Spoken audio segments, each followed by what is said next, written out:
Welcome to our channel. Today we how to verify your background photo size using Canva. Easy tutorial step by step clearly. Begin by opening your web browser and navigating to the Canva website. Log into your Canva account or create a new one if you don't have an account yet. Once you're logged in, click on the Create a Design button located at the top right corner. In the search bar, type Custom Dimensions and select the option that appears. Enter the desired width and height for your background photo in pixels. Click on the Create New Design button to proceed. This will open a blank canvas in the specified dimensions.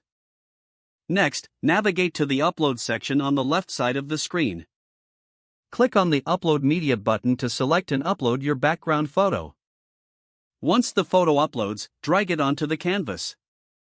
Now, click on the photo to display the adjustment options. To verify the size, click on the Position button located in the top right menu. Here, you will see the dimensions of your photo displayed in pixels. If needed, you can adjust the size by dragging the corners of the image to fit the canvas. After verifying the size, you can make any additional edits to your design. Once you are satisfied, click the Download button at the top right to save your work. Choose your desired file type from the drop-down menu. Click the Download button again to save the background photo to your device. Your background photo is now verified and ready for use. If the page does not load, refresh the browser or try again in a private or incognito window. Make sure you are using the correct email address, then retype it carefully to avoid small typos. If your password is not accepted, use the Reset option and create a new strong password you can remember. Check your spam folder for verification or security emails, then complete any requested confirmation steps. Enable two-factor authentication if available to improve account security and reduce unauthorized access risk.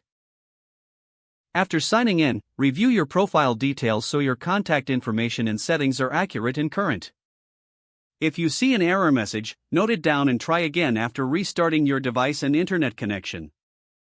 Log out when you finish, especially on shared devices, to keep your account and payment information secure. If the page does not load, refresh the browser or try again in a private or incognito window. Don't forget to like this video and subscribe to our channel for more step-by-step tech guides.